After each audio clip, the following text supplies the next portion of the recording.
టాలీవుడ్ సినీ ఇండస్ట్రీలో కలెక్షన్ కింగ్గా అనేక villain, hero, తండ్రి పాత్రల్లో నటించిన legendary actor doctor M Mohan బాబుకు అరుదైన గౌరవం దక్కింది. పశ్చిమ బెంగాల్ గవర్నర్ ఎక్సలెన్స్ అవార్డు దక్కింది. తెలుగు నటుడికి ఈ అవార్డు రావడం ఇదే తొలిసారి. కోల్కతాలోని లోక్ భవన్లో జరిగిన ఉత్సవ కార్యక్రమంలో రాష్ట్ర గవర్నర్ బోస్ చేతుల మీదుగా అవార్డును అందుకున్నారు. అనంతరం జరిగిన ఎట్ హోమ్ రిసెప్షన్లో పాల్గొన్నారు. ఇందుకు సంబంధించిన ఫోటోలు నెట్టింట వైరల్ అవుతున్నాయి.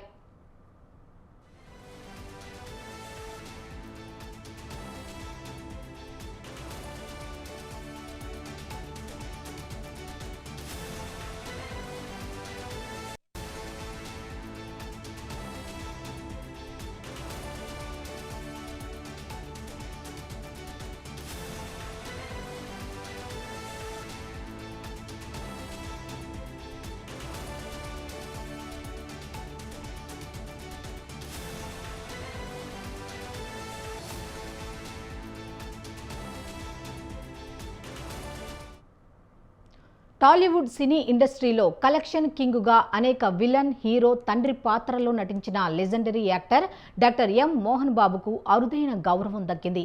పశ్చిమ బెంగాల్ గవర్నర్ ఎక్సలెన్స్ అవార్డు దక్కింది. తెలుగు నటుడికి ఈ అవార్డు రావడం ఇదే తొలిసారి. కోల్కతాలోని లోక్ భవన్లో జరిగిన ఉత్సవ కార్యక్రమంలో రాష్ట్ర గవర్నర్ బోస్ చేతుల మీదుగా అవార్డును అందుకున్నారు. అనంతరం జరిగిన ఎట్ హోమ్ రిసెప్షన్లో పాల్గొన్నారు. ఇందుకు సంబంధించిన ఫోటోలు నెట్టింట వైరల్ అవుతున్నాయి.